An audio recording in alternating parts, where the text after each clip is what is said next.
Salungat sa pahayag ni Vice President Sara Duterte na malinis umano ang kanyang service record sa lumabas na mga kumpirmadong transaksyon ng Anti-Money Laundering Council sa pagdinig ng House Committee on Justice.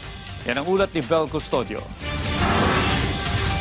18 out of 18. Yan ang bilang ng mga nakumpirma ng Anti-Money Laundering Council o AMLAC na bilyon-bilyong pisong transaksyon na umiikot sa bank account si Vice President Sara Duterte at ng kanyang pamilya. Kabilang dito ang umano'y transaksyon nila sa sinasabing drug lord na si Samuel Uy. Base ito sa random selection ni House Senior Minority Leader Laila De Lima para subukin ang validity ng annexes sa sinumpaang salaysay ni former Senator Sani Trillanes sa pagdinig na House Committee on Justice sa impeachment complaints laban sa Vice-Presidente nitong Miyerkules. So for the record, 18 out of 18 transactions randomly selected from the annexes of Sinumpang Salaysay of Honorable Trillanes were confirmed by the AMLC at least to the extent that similar transactions appear in their report. Sana ay tuloy-tuloy na ito para matanggal na yung mabasag na yung pagpapanggap ng Duterte family na sila ay mga simple mga tao.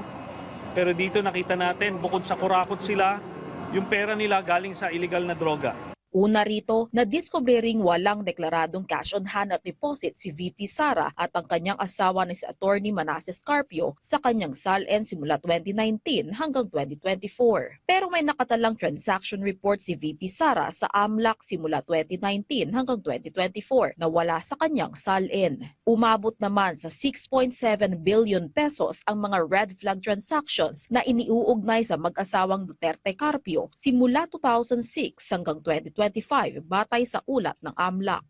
Total of 6+ billion ang lumabas at pumasok at mas malaki ang pumasok kaysa lumabas sa bank account.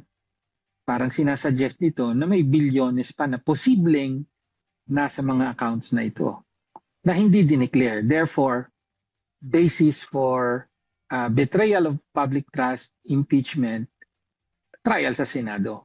Sa inilabas sa pahayag ni Vice President Duterte, sinabi niya na malinis ang kanyang service record at hindi kailanman kinasuhan dahil sa paggamit ng pondo ng bayan. Kunestyon din ng bise ang malinaw na sagot sa mga anomalya sa bilyong pisong flood control projects at iba pang problemang kinakaharap ng bansa. Yes, dapat lahat ng tumanggap ng maleta ay managot, lalo na dito sa flood control. Pero si VP mukhang may maleta rin. Iyan ang naipakita nung proceedings kahapon. No? Kaya hindi siya pwedeng magbelinis, hindi pwedeng maghugas kamay o magturo ng iba dahil may nakaturo din sa kanya ngayon. Vel Custodio para sa Pambansang TV sa Bagong Pilipinas.